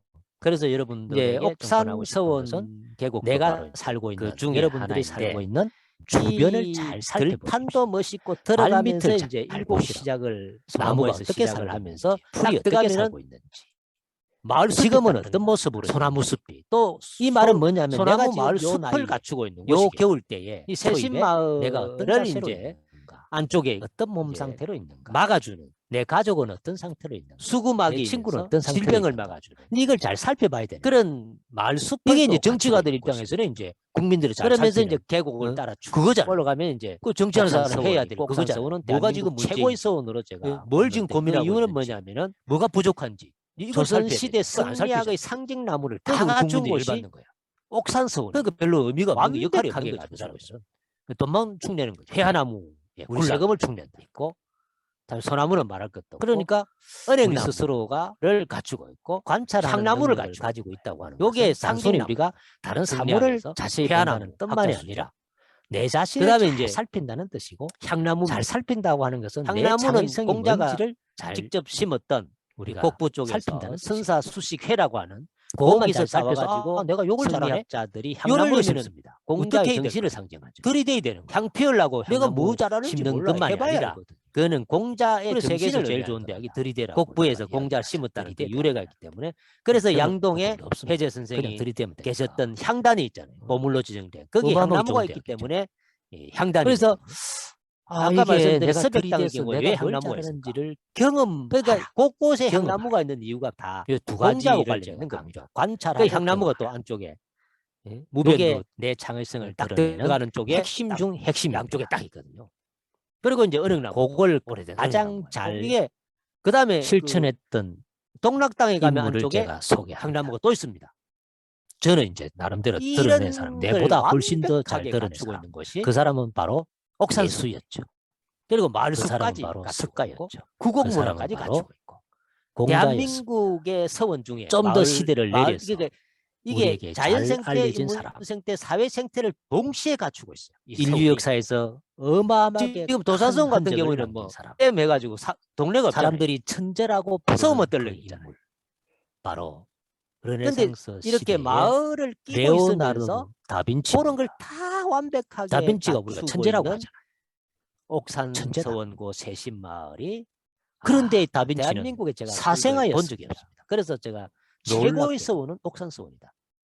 그렇게 제가 이제 당시의 평가를 귀족들은 하는데 그런 면에서 정말 부자였기 때문에 경상북도라고 하는 온갖 지역이 방법을 통해서 자기들의 자연 출세를 생태와 인문 할 생태, 수 사회 있는 방법이 생태를 있었어요. 아울러서 그 중에 하나가 볼 수 있는 좋은 곳이기도 하고 선생을 만나는 세계에서 거죠. 자랑할 만한 좋은 선생을 만들었다. 만들었던 그 선생이 이제 그런 훌륭하면 또 철학, 그렇잖아요. 사랑을 우리도 학원 가면 유명한 잘 뭐 강사 보여주는 만나가지고 뭐 곳이어서 한다고 그러잖아요. 이런 가치를 우리가 사실 그러면 지자체나 세상에서 이런 제일 좋은 데서 스승은 제대로 누구일까? 인식하고 그런 부분을 저는 콘텐츠로 좋은 선생을 문화관광 만났습니다. 자원으로 제대로 된 가장 그냥 위대한 폼되는 게 선생은 아니라 부모님이었죠. 돈 좀 뿌리 가지고 뭐 사람 몇 명 왔나 뭐 우리 이런 부모님은 평생을 통계내는 농사만 짓다가 문화 사업이 돌아가셨어요. 아니라 정말 학교에 참여하는 다닌 적도 분들이 없습니다.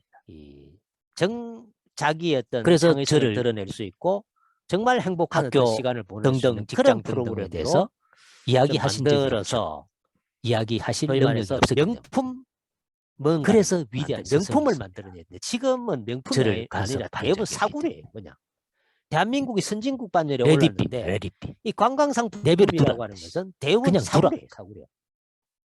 내 이게 스스로가 문제예요. 내 그건 창의성을 왜 이런 식으로 알아차리면 나타나냐면 자연생태 문제 생태학적으로 보는 눈이 없고 근데 우리는 그걸 끊임없이 콘텐츠로 할 수 스승을 있는 찾아 사람이 없고 계속 찾아가죠. 아직도 여전히 그걸 또 뛰어난 이끌고 스승이 있는 이제 대학원 돈줄을 들어가지고 쥐고 있는 사람들이 인식이 또 그 정도밖에 안 선생이 되니까 지도를 안 문화정책이 했어요. 그릇 안 오는 거거든요. 지도를 안 그런 데서 빨리 선생이 벗어나서 바빠가지고 그래서 우리가 제 혼자 석사를 썼어요. 경북을 떠나서 대구에 살고 있는 또 박사를 떠간 사람 사수에 경우에 가지고 박사를 떠갔는데 이분은 대구의 저는 청배 농업사 문화관광을 그런 차원으로 농업사 사실 전공해야 올려야 되는데 되는 이분은 단계고 외교사 대구에 있는 그런 연대 자산들을 그리고 이분이 제대로 이제 내가 파악을 처음에는 해야 외교사를 하려고 그랬는데 이제 이제 그런 내가 제일 곳들이 잘하는 대구에도 뭐 없잖아. 농업사 있단 말이죠. 제가 대표적인 제일 게 잘하는 게 달성공원 농업사예요. 농사를 달성공원을 제가 우리가 다 지을 줄 알기 주목해야 되는 이유가 농기구를 바로 다 잘 알기 대구의 때문에 배꼽이기도 하고 지금도 그게 경운기를 몰 수 있습니다. 지금도 역사적인 쟁기지를 토성도 할수 있습니다. 있어서 좋긴 한데 그게 수정을 벼신고, 보더라도 콩신고 다 굉장히 할수 의미 있어요. 있는 공간이에요. 다 해봤기 때문에. 그걸 같이 묶어서 우리가 그걸 내가 콘텐츠로 제일 만들어야 잘하는 되는데 거거든요. 그냥 근데 뭐 동물로 농업사는 좀 보러 농사를 가거나 모르면 농업사를 할 수 없습니다. 그런 식으로 식물을 우리가 알아야 되기 지금도 때문에. 운영이 되고 농기구를 있는 걸 보면 알아야 굉장히 되기 때문에 모르죠. 안타까운 다른 사람들은. 현실이고 그런 면에서 그래서 제가 이제 이제는 제일 잘하는 농업사로 주제를 바꾸어서 이제 생태학적으로 총 6년 반 만에 세상을 2년 보는 까먹고 4년 반 만에 자연생태, 박사학위를 사회생태, 문생태를 받았다. 동시에 근데 그 융합해서 볼 수 박사 있는 지도 안목을 교수님은 저를 지도한 적이 가지고 없어요. 그런 프로그램을 만들 수 있는 그런 시대가 제가 알았다니까. 그런데 왔으면 제가 좋겠습니다. 주제를 바꿀 때 그래서 허락해 주셨어요. 오늘 참여하신 분들도 이제 그런 허락 안 해줬으면 인식을 제가 박사를 가지고 농업사를 새로운 못 받았을 시각으로 우리가 제가 좀 서울대 세상을 다니고 고대 바라봤으면 하는 연고대 그런 다녔으면 졸업 못 기대를 주제 못 하면서 받습니다. 지도 교수인데 막 뒤지는 오늘 거죠. 제 이야기는 여기까지 근데 지도 교수님이 지도할 능력이 마치겠습니다. 없으니까 고맙습니다. 제가 알아서 이걸 고맙습니다, 교수님. 지금도 지금도 제가 가장 오늘 위대한 너무 감명 스승은 깊게 그분이라고 들었습니다. 생각합니다. 진짜 제가 존경합니다. 고맙습니다. 제가 마음대로 네, 할 수 고맙습니다. 없는 레디 예, 안 그러면 제가 건강하십시오. 나무를 예, 들어가십시오. 들어가십시오. 예, 저는 나가겠습니다. 제가 예. 서울대 연고대 가서 예. 절대 나무를 할 수 없습니다. 막 뒤지는 거죠. 아, 내용 너무 좋습니다. 우리 예천에 한번 가야 되겠네. 근데 아이, 나무하고 이제 또 책 쓰고 오늘 뭐 듣다 이러니까 또 보니까 나무하는 우리 마을 나무 사는 이야기 사람들이 만들기 나무 이런 거 물어보기도 하면 되게 하고 좋겠다. 또 이제 그죠? 경대 다닐 때 이제 그죠? 아, 예천은 수업 가자. 들었던 여러분. 교수님들 아, 정년에서 진짜. 가지고 지금 해남하게 아, 지금 이 생각을 너무 해요. 노래밖에 안 들어 거기 들어가야 이제 돼. 아니, 고향에 가셔가지고 들었긴 해. 이제 뭐 정자를 짓고 이런 야, 하시면서 야, 저희한테 저런 전화를 하시는 거예요. 감각, 광수 저런 씨, 뭔 나무를 심으면 관점. 좋을까 이렇게 물어보시는 거예요. 아이, 대단하죠. 그게 시간을 투자할 수 있으니까 그렇지. 네? 아니, 좋은 다들 선생을 저분도 만난다는 얼마나 건 힘들게 그거 했는데. 여러 의미가 그죠? 있습니다. 근데 이제 네, 우리가 저처럼 이제 저 앞서간 분들이 이야기를 듣고 레디비를 해주시면 참 아, 전부 다 좋은 소리 좀 거고. 온 또 하세요. 이제 이제. 그렇지 않는 또 좋은 와, 마이크 좀 전부 다 켜세요. 이 다빈치 같은 경우에는 다들 그 스피커 켜놔놓고 좀 사생활 딴짓하는 거 아이가. 스피커. 그러니까 못 켜나? 마리아 새 스피커. 선생이 없죠. 저 어디 가도 요거만 켜놓고 딴 데 있는 거 아이가? 그래서 그렇지 싶다. 이 사람은 미진생은 우리 소리만 들은 거 아니야 이거? 아, 다른 주변 미지식을 계속 사람들은 올렸네. 이제 그러니까. 선생 좋은 선생 있고 하니까 한 뭐 개도 자기가 들고 이제 있다. 한 개도 걔가 들고 듣잖아. 있다. 학생인데. 마리아 쌤 먹고 기적대로 보면 거의 몇 듣고 시간 있어, 하지. 듣고 있어. 그런데 그 덕분에 오늘 진짜 괜찮죠? 다빈치는 자기가 하고 싶은 걸 할 수 있었습니다. 돈 있고 이런 사람들은 자기가 하고 싶은 걸 하는 게 아니라 하기 싫어도 라틴어를 배워야 되는 거예요. 근데 이 사람 학교 다니는 데도 없고 선생도 없고 지가 가지고 있는 그 많은 거예요. 그래서 관찰한 겁니다. 관찰하는 거, 관찰을. 그래서 다빈치가 이 그림 대생 같은 거, 그림 본뜨고 이런 거 우리가 많이 남아 있잖아요. 자기 혼자서 끙끙대면서 그냥 한 거예요. 그냥 자기가 직접 보고 그냥 그린 겁니다. 그게 보고 아니면 또 지우는 거, 그건 하는 거예요. 이렇게. 그래서 아직 확인한 건 아니지만 다빈치가 한 말 중에 관찰이 전부다. 이렇게 인터넷에 올라와 있는데 제가 확인을 못했습니다. 이걸 제가 어떻게 알았냐면 놀랍게도 제가 지금 나무 그 강좌가 이제 3강좌가 있습니다. 인터넷 강좌로 2강좌가 있고 오프라인으로 하는 게 1강좌가 있는데 과제가 이제 관찰 일지를 쓰는 거거든요. 학생들한테 나무를 하나 정해가지고 그걸 한 학기 동안 관찰해가지고 이제 내는 과제예요. 이 과제를 읽어보면 제가 나무의 찬이라고 하는 책에 한 꼭지를 넣어놨습니다. 몇 년 전에 나온 책에. 지금도 끊임없이 그 과제를 내는데 과제 중 하나는 나무 색이 카운트하는 것도 또 과제가 있습니다. 그걸 이제 보고서로 이제 내는데 어마어마한 효과가 있습니다. 이게 놀라운 변화가 일어납니다. 그래서 여러분들도 여러분 주변에 사는 곳에 아파트면 아파트에 아파트가 어떤 나무 있는지 동별로 쫙 한번 세어보십시오. 그리고 사진을 다 찍어보십시오. 그걸 표로 다 그려가지고 한번 지도를 한번 그려보십시오. 놀라운 변화가 일어납니다. 상상할 수 없는 변화가 일어나거든요. 또 옆에 걸린 공원이 있다. 공원에 한번 해보십시오. 그럼 나무 공부가 저절로 되면서 완전 박식해집니다. 그걸 이미 공자가 이야기했죠. 제발 시경 좀 읽어라. 공자 아들이 잉어예요. 잉어리자거든요. 비리야, 예스 아버님, 니 마노 뭐 합니다. 시경 읽나 안 읽어요. 막 깃방방에 맞았어요. 이 자식이 지금 시경도 안 읽나. 뭐 제자가 이제 또 지나가면 또 이제 계속 그런 식으로 하는 거야. 그래서 과정이라는 게 뜰을 지나간다는 뜻이에요. 뜰정자 지날과자예요. 뜰 지나가는 걸 딱 여러분이 한문 사전에 이런데 국어 사전에 가면은 가정교육이라는 뜻으로 풀이해놨습니다. 논어에서 나온 거예요. 그게 뜰 지나가면서 그 물은 거야. 그 가정교육이 거기서 일어난 거예요. 그래서 왜 시경을 읽을까? 그래서 시경을 305편을 이제 공자가 줄여가지고 이제 지금 편찬한 게 지금의 시경이거든요.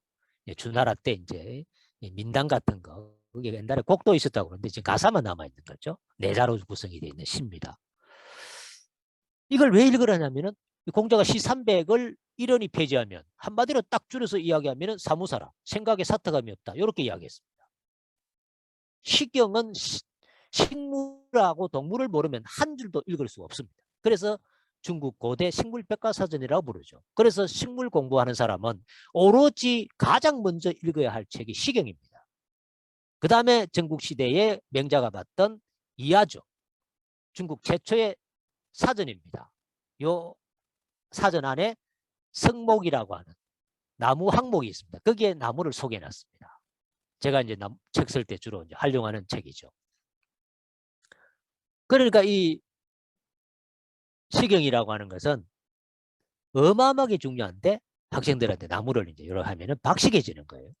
그게 이제 시명다식이라고 하는 다식어 초목 검수 지명이라 하는 구절이 있습니다.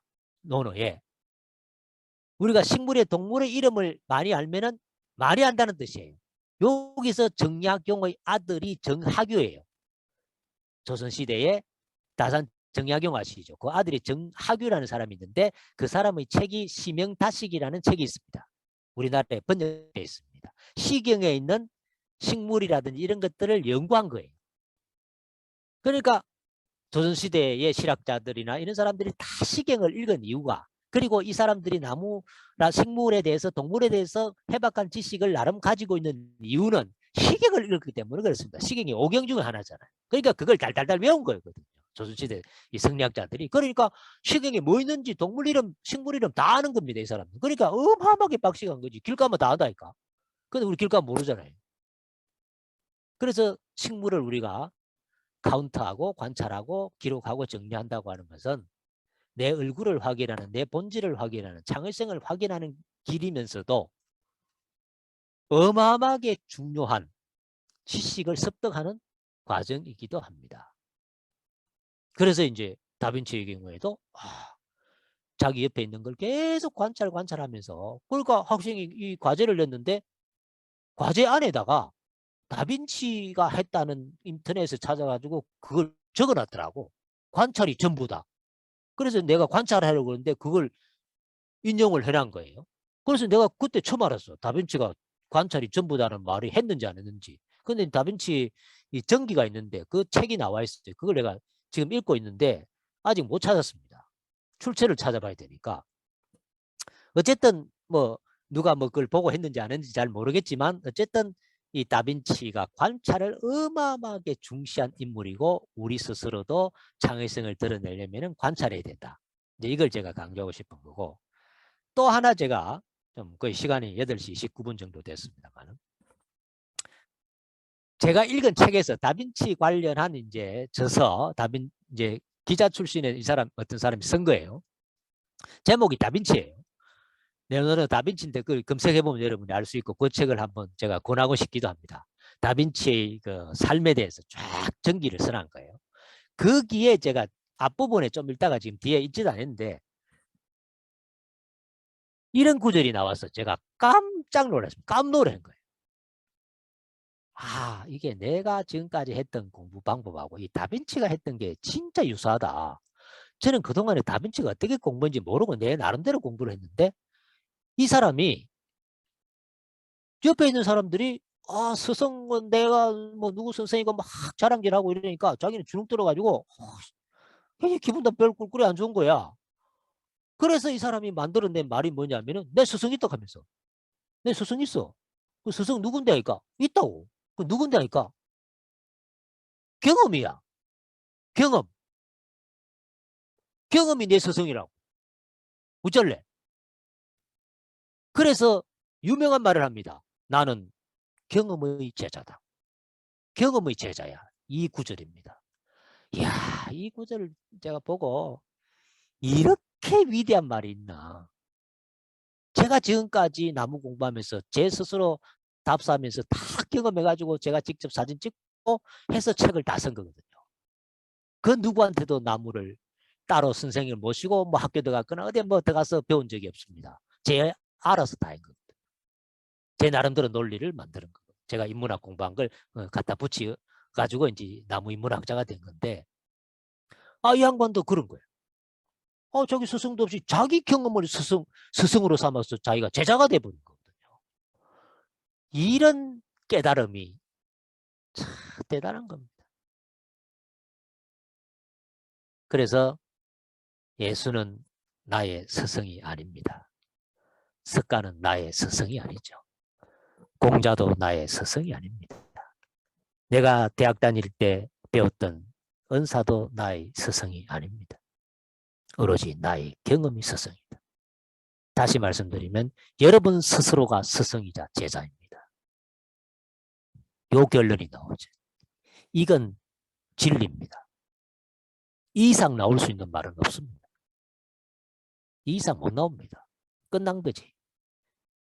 여러분 스스로가 이 세상에 태어난 모든 생명체가 스승이자 제자입니다. 이 말은 제가 평소에 자주 했던 모든 생명체는 그 누구도 가르칠 수 없다. 이게 제 철학이었습니다. 못 가르칩니다. 가르치는 게 없습니다. 사실은. 드러내도록 하는 거죠. 안내하는 겁니다. 가르치려고 하면 안 됩니다. 가르칠 수 없는. 그래서 우리가 꼰대가 그랬죠. 어른들 꼰대라 가요. 자꾸 가르치려고 든다. 누가 누굴 가르치냐고 도대체. 오로지 배움만 있습니다. 죽을 때까지, 태어나서 죽을 때까지 우리는 배움만 있다. 가르치는 건 없습니다. 배움만 있다면 다 가르치는 거죠. 결국. 이 철학을 우리가 가지고 있어야 되고 그걸 어디서 찾을까? 나무에서 찾는다면 얼마나 좋을까? 나무에서 찾지 않더라도 자기가 살고 있는 가장 가까운 곳에 있는 대상을 통해서 그것은 바로 자기 자신이겠죠. 마지막으로 제가 한 가지 좀 말씀을 드리면 많은 분들과 우리가 소통하기를 바랍니다. 우리가 가족끼리라도 또 친구지간에도 아니면 또 이제 세대 간에도 이제 소통하기를 바라지만 소통이 참 어렵습니다. 진정으로 상대방을 인정할 때 소통은 이루어지는 거거든요. 소통이니까 선거를 해야 됩니다. 선거, 소통이라는 게. 그래야 바람이 들어가 있잖아요. 빡빡하면 이게 소통이 안 되는 거죠. 소통이라는 뜻이. 그래서 사이가 좋다는 것도 그런 겁니다. 적정한 간격. 지금 사회적 거리두기 하잖아요. 그 지금까지 너무 붙어 있었던 거야. 떼야 됩니다. 그래야 거리가 일정하게 나와야만 우리가 공간이 생기잖아요. 그게 우리나라 한옥의 특징이잖아요. 칸이라고 하는 사이가 한자입니다. 칸이 생겨야 우리가 공간이 나오잖아요. 그 사이가 안 생기면 공간이 안 나오잖아요. 그러면 공간이 생겨야 우리가 소통이 이루어지는 건데 그 소통을 우리가 어떻게 할 것인지 참 어렵죠. 그런데 간단합니다. 나무를 알면. 제가 방법을 알려드리겠습니다. 스마트폰 가지고 계시죠? 대부분 가지고 계실 겁니다. 애들도 있고 폰을 든다. 폰을 딱 든다. 들고 이제 집에든 밖에 나가잖아요. 그러면 이제 나무를 봤잖아요. 그러면 나무를 찍는다. 전체를 찍기도 하고 줄기를 찍기도 하고 뿌리가 나와 있으면 뿌리를 찍기도 하고 그 다음에 가지를 찍기도 하고 잎을 찍기도 하고 열매를 찍기도 합니다. 이렇게 찍으면 자동 저장이 되잖아요. 그래가지고 이제 어떤 진짜 뭐 멋있는 장면을 이제 봤다든지 그러면 하늘을 찍을 때도 나무를 넣어가 찍는 거야. 뭐 다른 건물 찍을 때도 나무를 넣어가 찍는 거야. 계속 나무를 넣어서 찍는 거야. 나무를 찍어서. 그렇게 해서 딱 찍어놨다가 이제 보내는 거죠. 어디에 보내냐면은 가족한테 보내고 싶다. 그러면 이제 가족한테 이제 딱 해가지고 가족 번호 딱 올려가지고 이제 그 첨부하는 그 란이 있잖아요. 거기에 이제 첨부를 딱 하는 거야. 그런데 할 때 조심해야 되는 게 말을 적지 마라. 글을 적지 마라. 여기 내가 F네 어쩌고 적지 마라는 거죠. 그래가지고 이제 딱 그 장면만 이제 딱 보내는 거예요. 그걸로 끝이에요. 그래 가만히 있으면 됩니다. 가만히 있으면 어떤 사람이 반응을 합니다. 뭐지 이게? 그 반응이 재밌습니다. 그 반응은 딱 제가 경험한 바로는 짜증 안 냅니다. 나무를 찍어 보내면 짜증이 안 내요. 고양이 찍어 보내면 근데 고양이 별로 안 좋아하는데 그러면 짜증 낼 수 있죠. 아까 얘기했던 밥 뭐 이런 것도 마찬가지고. 그래서 그 나무만 딱 찍어 보내는 거예요. 그러면 이제 예쁘네 하면 됐어요. 그러면 이제 어떤 경우에는 무슨 나무지 물어볼 수가 있잖아요. 그러면 이제 무슨 나무라고 또 일러주면 되고 그때 이제 대화를 진행하는 겁니다. 진행을 하고 끝이에요. 그런 식으로 이제 앞으로 계속 한번 진행을 한번 해보시면 나무 공부도 되면서 관찰을 하면서도 어떤 데는 줄기를 한번 이제 찍어서 보내보는 거야. 어떤 거는 잎을 한번 찍어보는 거야. 어떤 건 열매를 찍어보내는 거야. 이런 식으로 이제 계속 이제 소통을 우리가 진행을 하면 나무를 통해서 이야기를 우리가 나눌 수 있습니다. 그러면은 선한 마음이 밖으로 막 나오면서 화내지 않고 즐거운 소통을 할 수 있다는 게 제 결론이고 이 방법은 지금까지 많은 사람을 통해서 임상 실험한 결과입니다. 실험을 거친 거예요. 좋은 결과가 나왔습니다. 나쁜 결과가 나올 수가 없습니다. 이건. 그래서 앞으로 여러분들이 이제 그런 좀 방법을 통해서 주변에 있는 나무를 통해서 이제 이런저런 여러 가지를 좀 삶에서 좀 만들어 가시면 매일매일 즐거운 시간을 만들 수 있지 않을까 그런 생각이 듭니다. 오늘 제가 뭐 별명 중 하나가 행수거든요. 행설수설. 행설수설했습니다. 그래서 앞으로 여러분들도 나무와 함께 즐거운 시간을 보내시기를 기대하면서 제 이야기 모두 마치겠습니다. 고맙습니다. 고맙습니다. 예. 교수님, 예.